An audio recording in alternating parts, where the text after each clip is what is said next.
This section is available for all members of the Curious Crew who support me on Patreon. Join us there for this and more bonus content. Patreon.com/the Modern Fairy Sightings Podcast.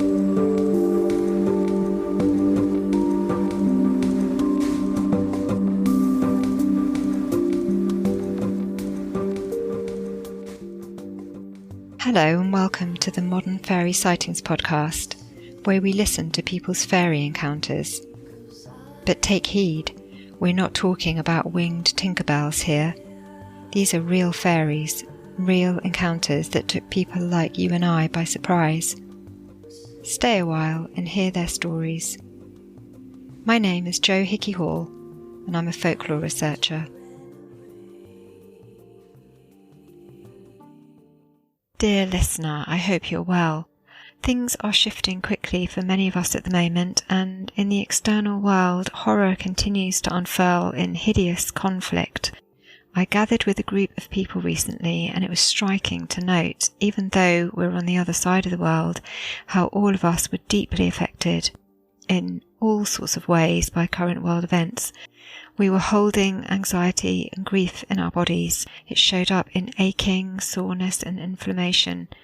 We were easily drawn to tears, quick to anger, and mostly, all of us heavy with sorrow. What is happening seems to me to be a great dishonour to humanity itself. My personal response is to try and turn away from the mostly divisiveness that we're being flooded with on both mainstream and social media, and look towards those who are spreading messages of love and hope. Despite what we might be told, there is always a way to peace, and humanity seeks this deeply without further delay. I hope you're managing your own well-being at this time and taking time to rest and acknowledge how awful and difficult this all is, and I hope you're able to surround yourself with loved ones. We are all loved, even if we don't realise it. In this episode, we hear from a man in California who saw two gnomes consecutively using hedges as a means to enter and exit this material realm. And we look at some similar reported 20th century encounters from England, Ireland, and the US.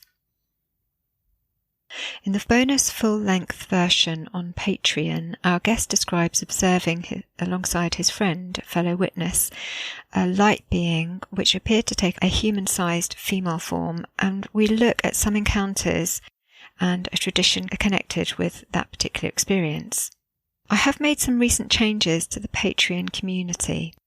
Rather than different content produced for varying tiers, it's now one tier across the board, so if that's looked a bit confusing before, come back and see us. The aim is simplification, so now if you are listening on general release, as usual you will hear the same shortened version episode as previous, but if you're listening on Patreon, it'll now share the entire episode, including the bonus, in that feature-length version and extra analysis content at the end.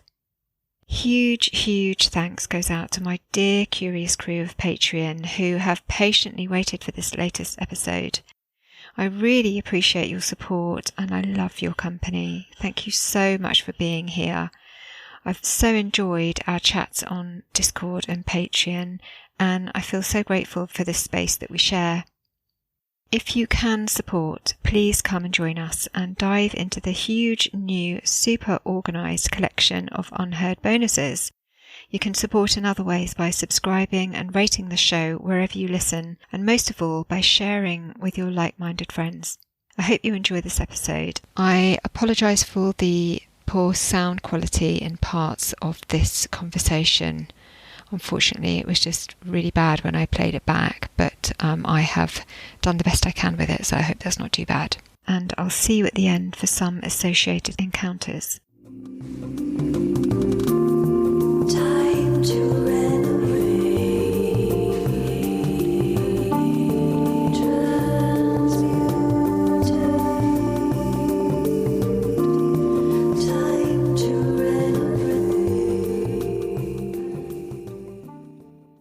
Welcome to the Modern Fairy Sightings Podcast, and I'm really delighted to introduce our guest this time, Ryan, who is a psychedelic therapist.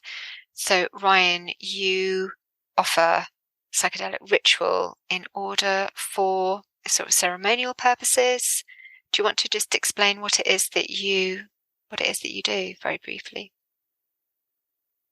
Sure. Well,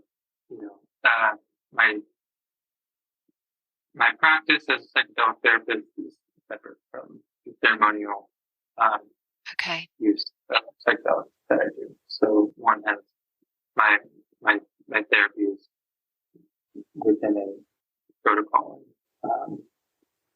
in a therapeutic setting with certain psychedelic substances that are legal to use in the state of California.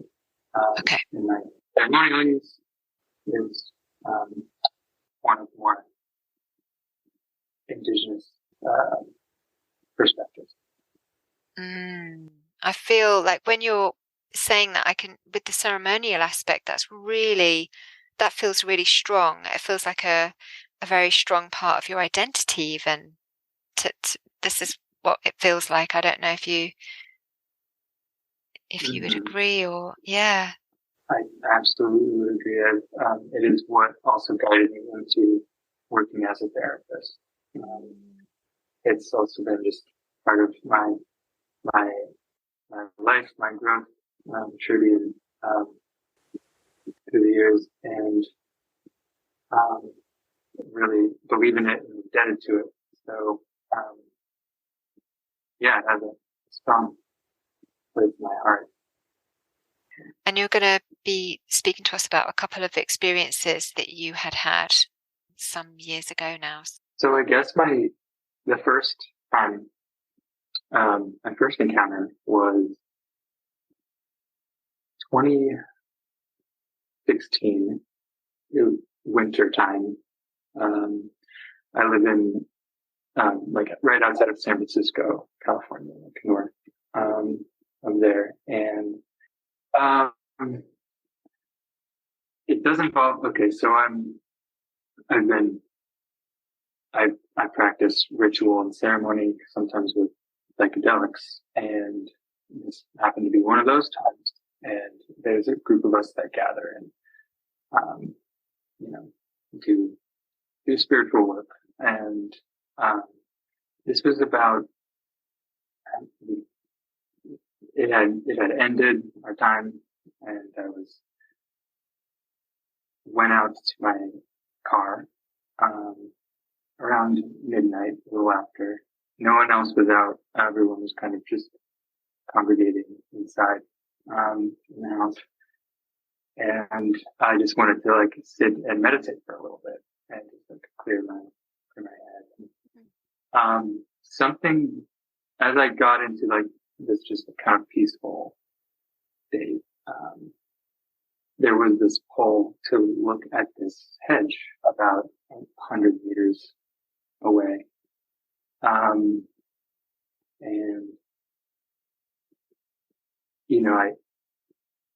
I just started kind of gazing into it. And before I knew it, I saw something kind of moving inside of that hedge.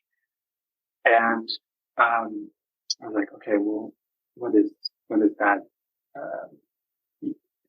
I could have sworn something was looking out, and it looked like an eye kind of peering through some of the leaves. And I was like, that's too big to be like a rat. Maybe it's something just bigger. But I was expecting to see a four-legged animal, but about 30 seconds after that, maybe to a minute, this little man walked out of the hedge, waddling, as I would follow the kind of gait that was happening. And so I was kind of just struck. I stayed really in my body, really present, containing a little of my excitement as I knew. I don't know. I just felt it would have been imposing in some way, or that would have been felt perhaps.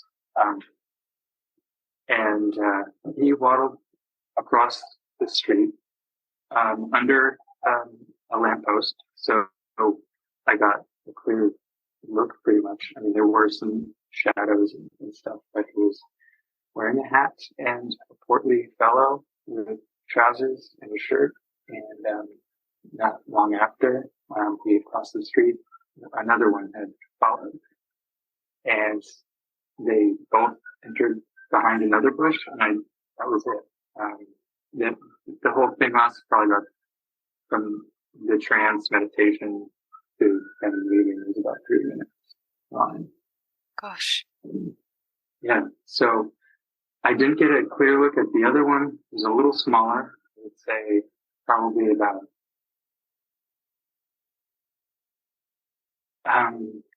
knee height, you know. And I was dumbstruck, so I kind of just went inside and told somebody that I had just what I would call a gnome, perhaps. Yeah. And that kind of started my journey with being interested in things I didn't know that could possibly exist in three-dimensional reality. Yeah. Very real. And so the more I share with people, the more my enthusiasm grows, but I also see how people who haven't maybe experienced some of these things don't quite seem to understand how kind of precious or fascinating that all is. That was my first encounter.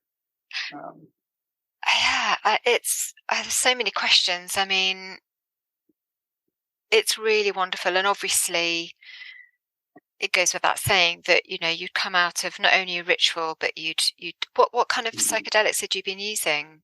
Is it ayahuasca? Or? This was ayahuasca. Yeah. Mm-hmm. Yeah. And I mean, you'd been used to doing this before then. Mm-hmm. Yeah, I had been working with that for quite a while at this point, and so on the one hand, to me, it makes sense that I would be open enough, like a sensory gating channel, as like one would call it, like an aperture, maybe being open a little bit more to that. Not to defend like that I was under a substance of some kind, because I mean, the dozens of times that I've done it before, it's a closed eye thing, or very energetic and not so much like very apparent, such as this. That's right. Yeah. So, people have visions and things like that, but this was a encounter, more or less. Yeah. Can you remember what the ritual was about? I mean, obviously, I know it's sort of, for our kind of practice, it might depend on the season. It might depend on whether we're working for something specific.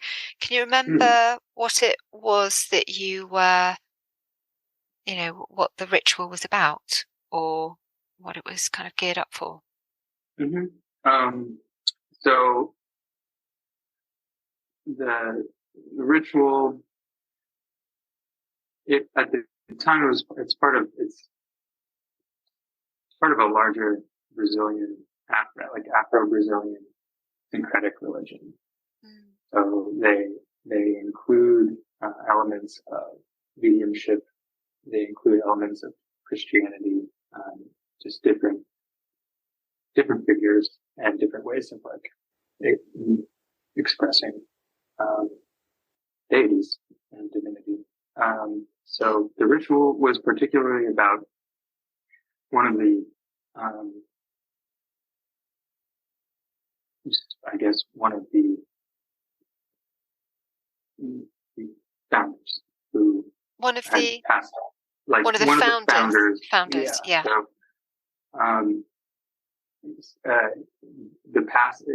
it's done every year around the time of his death, and so it was kind of a commemoration of that. That's interesting. But particularly, and so that was why we were coming together to, basically what we do is we sing songs. And they have kind of calling to different spirits usually, or invoking some. So, but within this Afro-Brazilian context. So, Iemanjá, the goddess of the ocean, and so forth, things like that. So either warrior gods. So that's, I mean, it's interesting that there was a kind of an element of acknowledgement of somebody's passing, somebody's, celebrating passing of someone from this life to whatever comes next, which other world comes next, because fairies are often connected in with death, or those that have died, in a lot of the old encounters that were collected and old folklore, they are seen with people that have passed on. So that's kind of interesting. I also find it's fascinating that did they cross your path? It sounds like they crossed your path. So if you're sort of in your you're in your vehicle, right? You're sitting, and then so they're crossing ahead in front of you. I think that's quite interesting. Do you think that they were aware of you?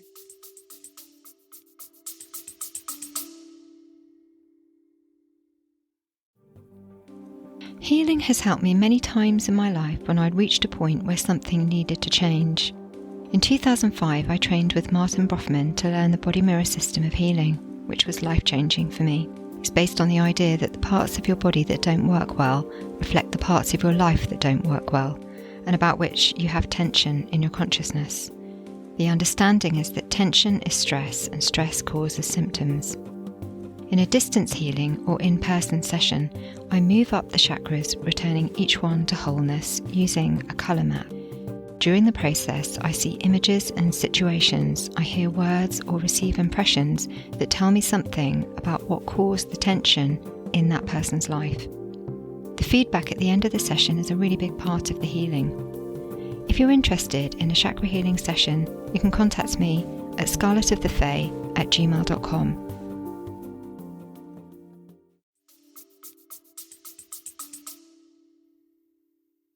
That's what I don't actually think so. I think perhaps a little bit to just go back, when I was kind of just gazing at this edge, and the eye looking out was, in the moment and in retrospect, it seemed as if they were looking if the coast was clear, like the eye was considering that. I will say the eye looked very different from what the eye I saw in the snow figure. Right. Like almost as if it had if there was a transfiguration, or something like that. It perhaps almost bigger, the eye, or something like that's my memory speaking, but it had it. There was just, it just seemed different than what I saw. Yes. So you had the impression that there was something in bush that was different, but then whether or not it was the same beings came out, they certainly looked different to the eye. And that's important, because I think it's important to trust whatever your impression was, even if you can't quite sort of nail it down as such. But that's an interesting aspect, I think. Could you describe them? I know you said they were kind of wearing a shirt and trousers. Can you remember anything else? And I know it's hard to, I know from my own experience, it's so fleeting. And sometimes you sort of focus on the one or two things that really strike you. And you kind of have an idea of the rest of them, but it's not like you're sort of looking at a photograph or something where you're actually looking at the details. There's so much to take in, isn't there, when this happens, that you're, in a state of marvel, really, aren't you? The hat was like the first thing I noticed, and then the beard. I would call it a tunic more than just a shirt. So there was it was a button up and brown trousers. So the trousers to the ankle were brown, and did you get an impression of the shirt, of the colours of the shirt and hat?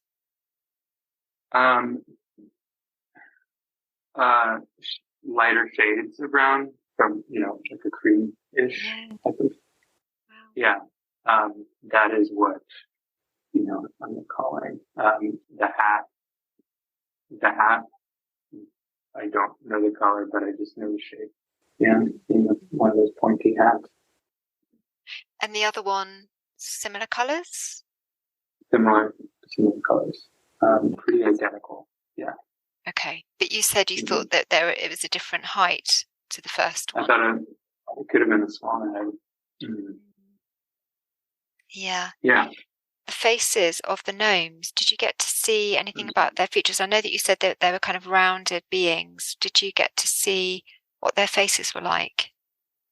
I don't remember them.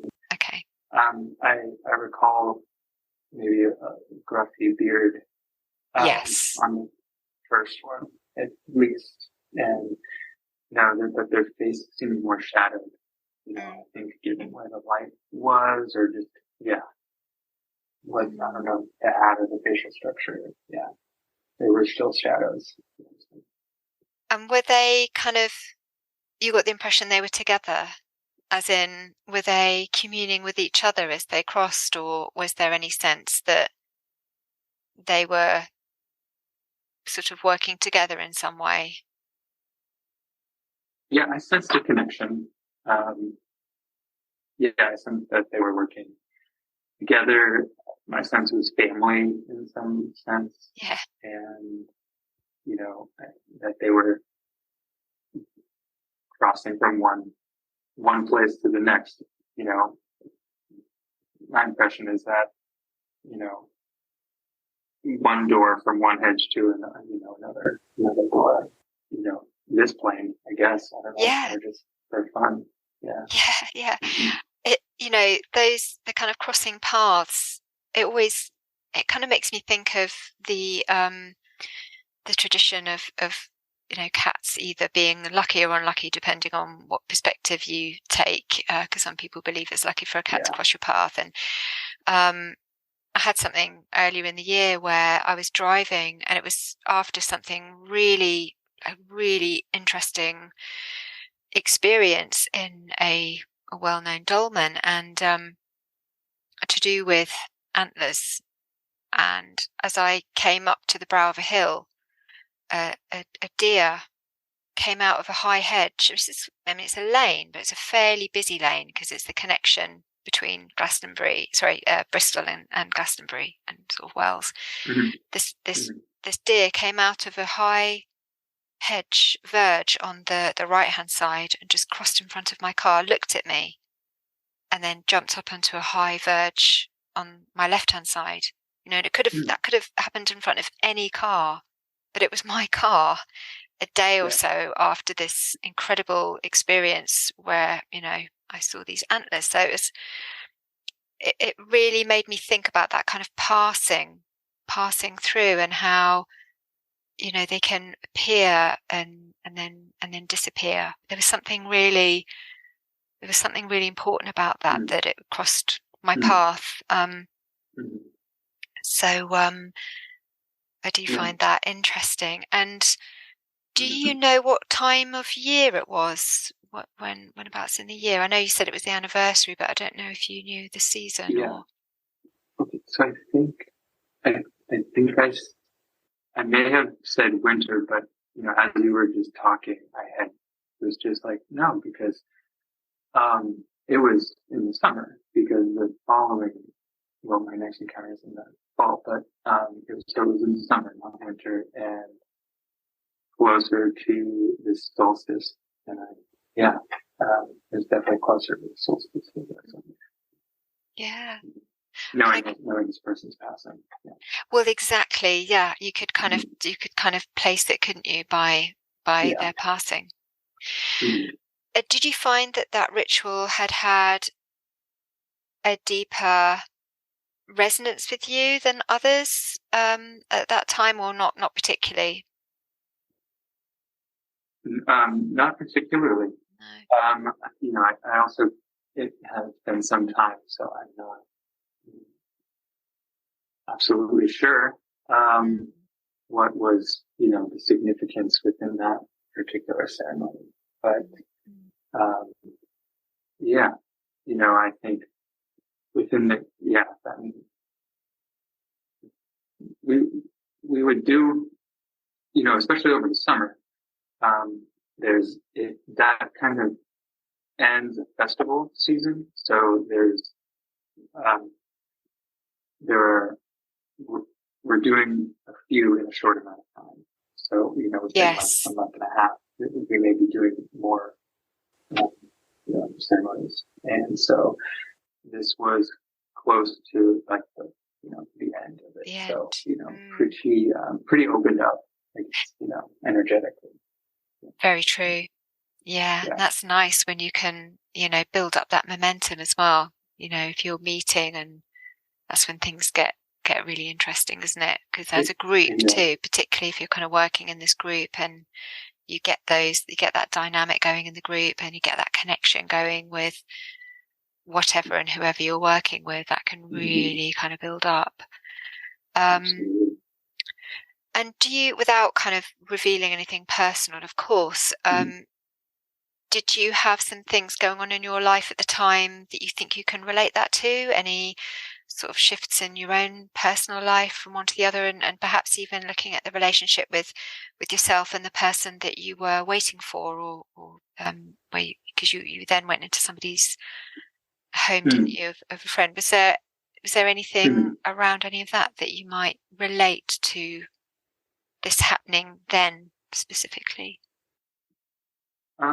Well, I was gearing up to go into graduate school. Okay. I think I had just recently applied and gotten in, and so that was gonna actually start in the spring, but that was fresh on my mind. So there was this, excitement of embarking on the next chapter in my life. Yeah. But in terms of people, I was not waiting necessarily, knowing that it would be a while. I just wanted to take a breather. There was somebody else, a couple cars down. This was just a regular street. Who, they were in their car, so not paying any attention or anything. Yeah. Thank you. It's really fascinating, and I'm not surprised that you then, how did you feel after that? How did you make sense of it? I'm pretty elated. I was. There wasn't any doubt. I've had moments of, did I see that, or did I? What was that? This was. Oh, wow, I just saw two gnomes, and I just called them that from the moment I saw that. So when I went back inside, I went up to a friend, like, I just saw two gnomes, elated, it hasn't really changed. So that's stuck. There's never been any doubt on it. Yeah. How did they respond? Well, I was open to maybe considering, maybe, could it have been another kind of being, but it was, for me, like the pointy hat and the size and the way it was walking, it just felt, but no, even then, I maybe told a few people, one or two, and it wasn't, the people I'm with are open-minded, but it wasn't as shocking to them, obviously, because they didn't see it. And so I felt grateful, and I felt like in some way I didn't need to protect it because I know what I saw. Yeah, exactly. Yeah. Exactly. Nobody can take that away, even if, even if people have seen things and and it must be really hard if you've seen something and you literally have nobody to talk to about it, because especially if perhaps you don't have the kind of faith that you had anyway, and that the open-mindedness to then see something like that completely rocks your world, because at least the door was open for you and it was not so difficult for you to walk through that door. But if you're just far removed from even the idea that this world may provide these, possibilities of existences out there, and then you have to cope with having seen something like that, and then not really having anyone that you can talk to that will understand in any way, that must be hard, I imagine. That must be really difficult. Yeah. I mean, it's something I want to share, like, the joy that I had, and then just the mystery of it, and, just pontificating on, the matters of those mysteries and things like that. So that's still in search, and, that's partly why I reached out to you, because that's just, this is the platform to do that. Thank you. They're, searching for that. I've been thinking of, well, just because I live very close to the woods. Out of my house, there's miles and miles to the west, to the Pacific Ocean, basically. And so, the dream is to, be doing kind of all-nighters there, camping expeditions with like-minded friends who, with the intent to kind of spiritually sightsee in some sense, with a lot of respect, without too much ritual. I wouldn't know how to have, when I don't have ritual around how to see them, I feel like kind of a peripheral intent to see them has the most sincere approach that can, if nothing happens, it doesn't leave me exhausted or there are expectations that were not fulfilled or something. No, that sounds really good.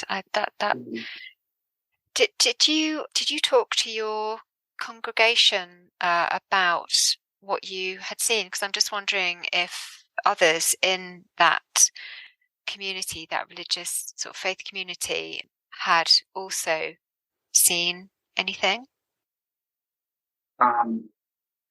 Just not everybody.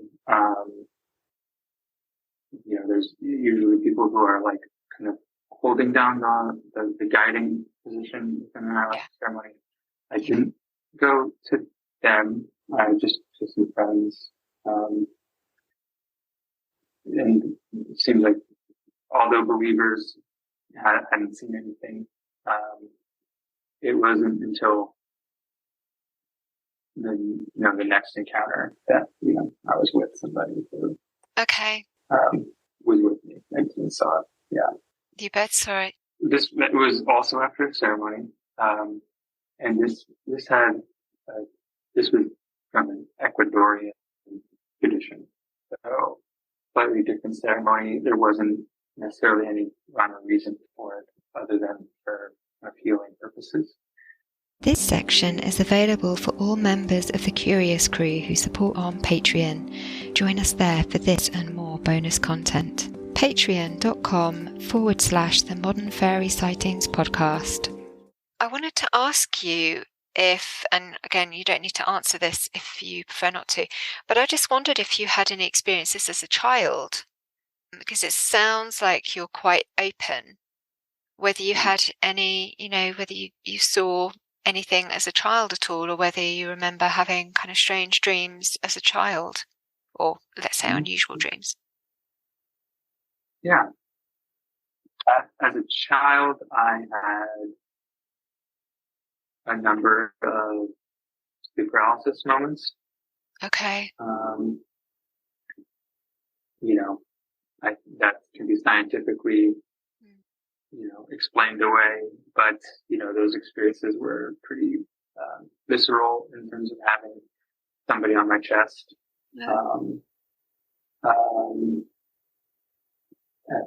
As a child, you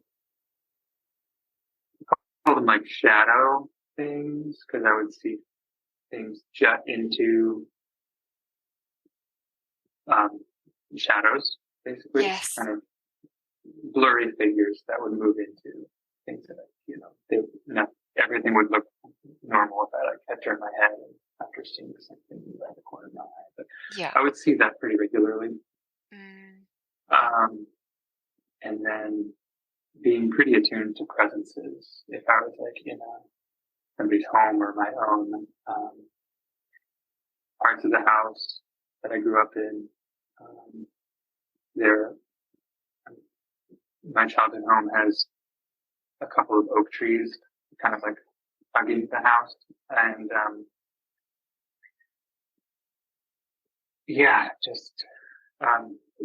one of the bedrooms on the ground floor is really close to it. And that particular bedroom, even visiting it as an adult and sleeping down there, which wasn't my childhood bedroom, but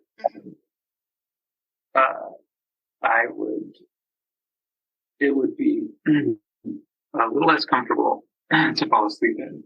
Okay.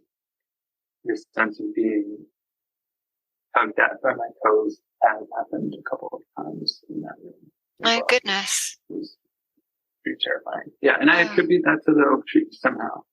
There's some kind of connection to the oak tree, but I don't know for certain.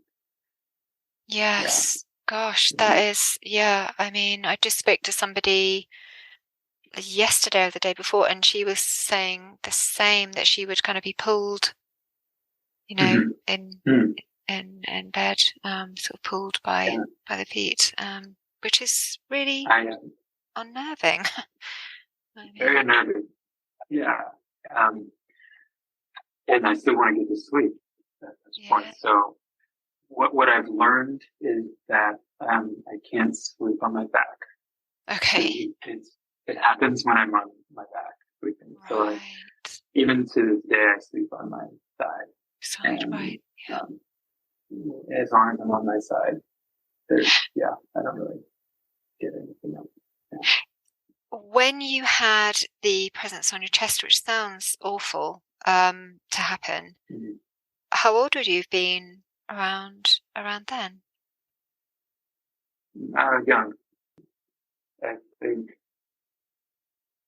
I'm going to say 5 or 7 and 10 were kind of predominant. Yeah. It's interesting too, because when you saw the bright form, you immediately kind of went to protect your kind of chest area. Just thinking about that, as just wondering if there was any kind of sense of familiarity with that experience and what you might have experienced as a child too. Well, I mean, I think just being exposed in that area, sleeping. If I were to sleep on my back, that's when it would happen. And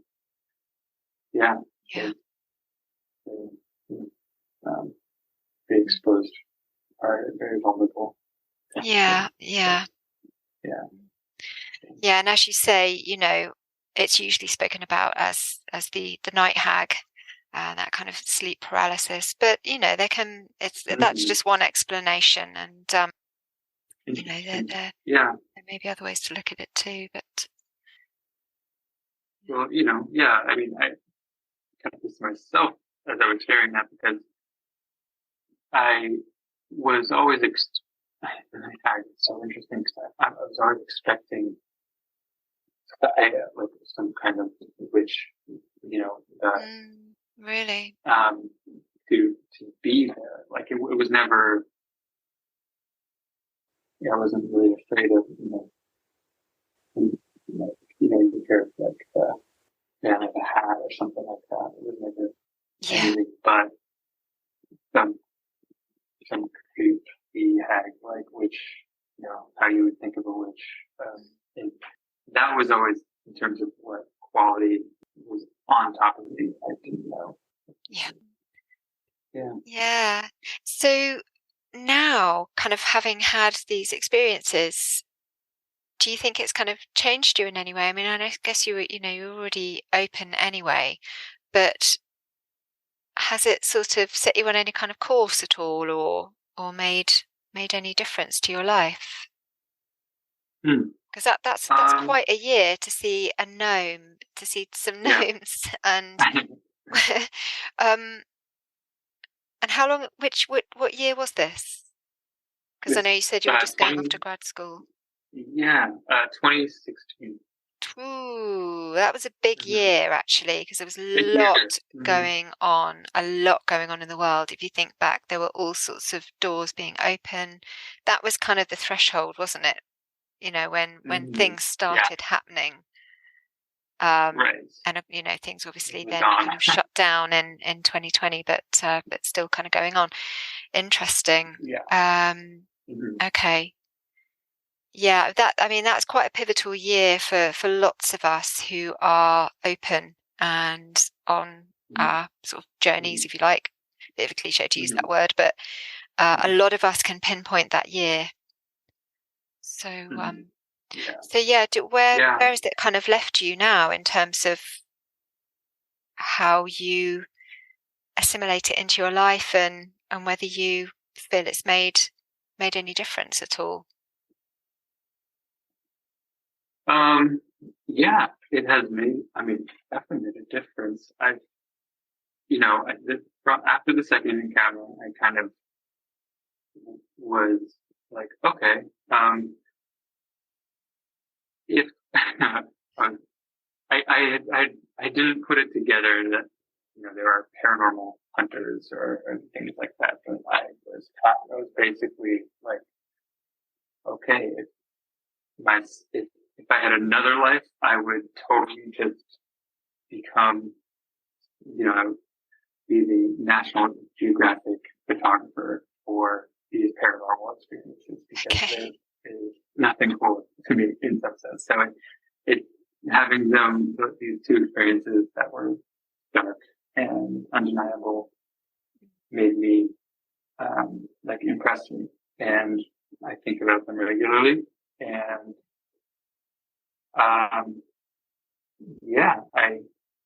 it is,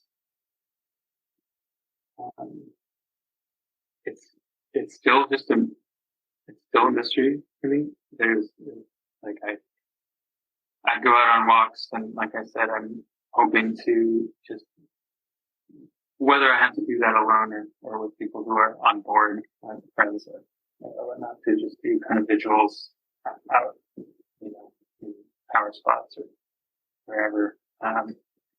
It's changed me in that sense. It's changed me in the sense that I don't,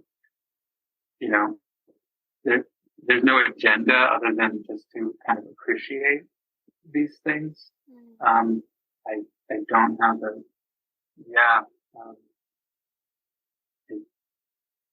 just to appreciate them.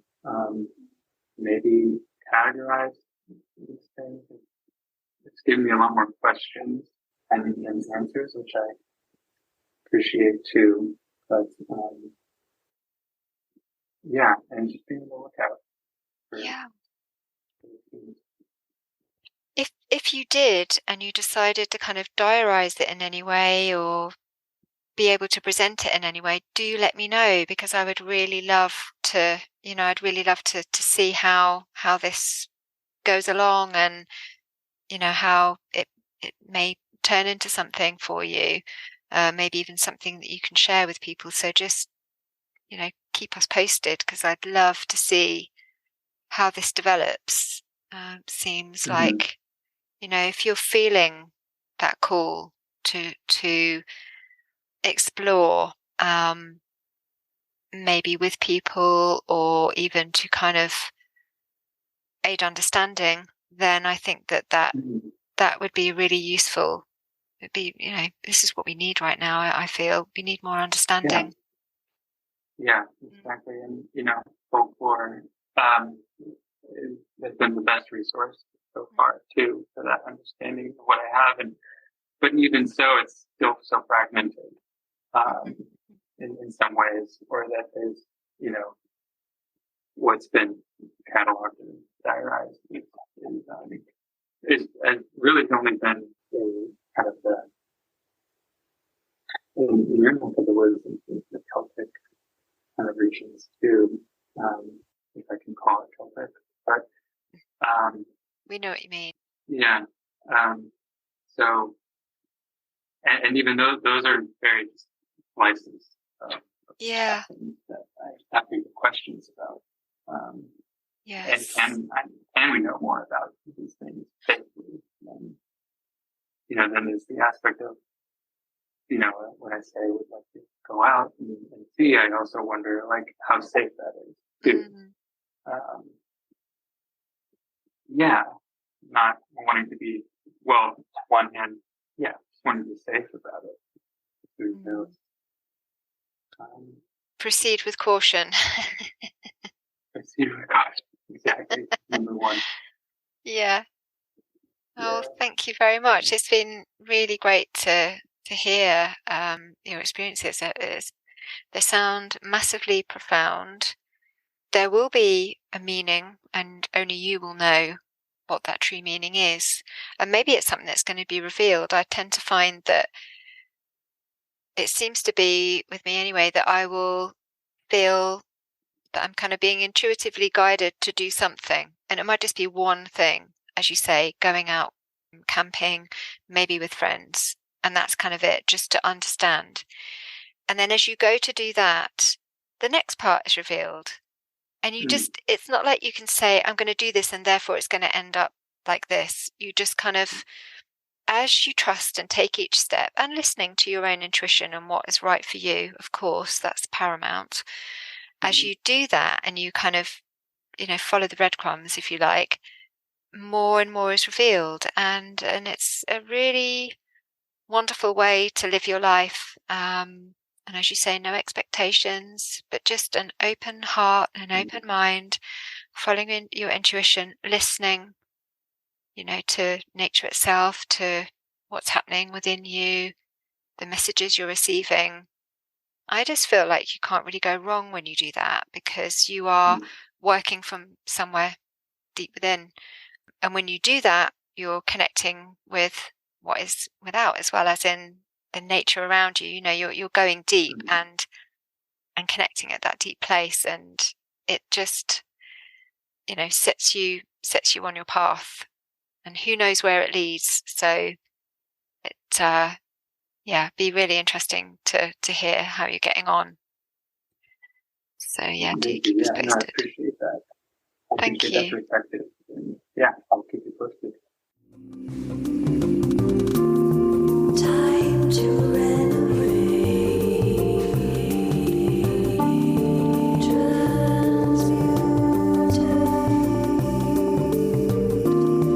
Time to renovate. Really very special experiences here. I recognise that sense of sitting in a car at night, maybe waiting for something or someone and noticing what's going on around you in the location. Often you see a side to a neighbourhood that you might not recognise from its daytime guise. There's something about that. Locations take on a different character at night, whether it's a street or a forest. Some other energy comes forth. And to me, those two characters emerging from one hedge doorway and entering another seem to be part of the evening energy of this location. I would love to know what type of hedge those were. Thorns are a common hedge to use, and we know of the relationship between fairies and hawthorns in particular, but we just don't know what type of hedge it was. Perhaps it's more important to note that it was a dense greenery in an urban setting, maybe the only remaining means of entry and exit in a fairy path. If so, what happens when we remove all trees and hedges, tarmac over pathways, and astroturf our yards? What happens to these beings? Do they become diverted elsewhere, or do they disappear along with the vegetation? There are a number of interesting sightings involving hedges. In Seeing Fairies by Marjorie Johnson, In 1942, Mrs. E.M. Tampin of New Malden, Surrey, was evacuated to North Devon, of course during the war, with her 2 children, one aged 5 and the other a baby of 8 months in a pram. She was returning one evening in May to her billet at Chilsworthy after visiting a lady at Halsworthy with whom she'd become friendly. At the bottom of a steep hill was a small river or stream, over which was a little bridge, and as she climbed down the hill to approach it, she noticed a pony trap coming down a hill on the other side. When the pony reached the bridge, it stopped dead in its tracks, and although the man in the trap tried his hardest to make the pony go on, it was useless. By this time, Mrs. Tampin was nearing the bridge from the other side, but when she was about 100 yards away, she, too, stopped for no reason. Darkness was falling, and on turning her face to the right, she saw a line of little lights about a foot from the ground, moving slowly up the hill on the same side as the pony and trap. Then she looked down the road and saw that the end of the line was just going across it and through the hedge. There seemed to be hundreds of little lights, and it took a long time for them to go by. As soon as they had passed, the pony started off again, and Mrs. Tampin too felt that she could go on. The old man stopped and told me not to tell anyone what I'd seen, or the little people would make things uneasy for me, she said. I was not scared, but I didn't say anything about them all the time I was in Devon. I kept thinking of them for ages afterwards, but I couldn't get myself to go down there again in the evening. One bright summer evening around the year 1923, near Skerries, County Dublin, Mrs. A. Frieda Young caught a glimpse of an elfin creature. It was on a road bordered by grass, a ditch and a hedge, and she saw it jump from the hedge across the ditch and disappear in the long grass. It went out of sight too quickly for her to observe the details of its dress, but it seemed to be clothed from head to foot in dead leaf colour, and had no beard and no wings that she could see. Mrs. Young said that as she was about 18 years old at the time, it's unlikely she imagined the vision. Moreover, it caused her some surprise because the figure was approximately 2 feet high, much bigger than she would have expected a fairy to be.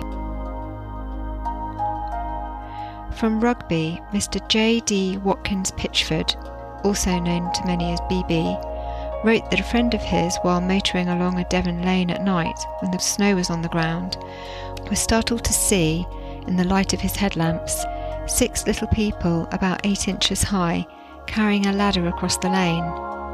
They seemed very perturbed, and there was a bit of a scramble when they reached the other side as the bank was steep. But 2 of the little men clambered to the top of the bank and hauled away until they managed to pull the ladder out of sight through the hedge. I love that one, that's very sweet.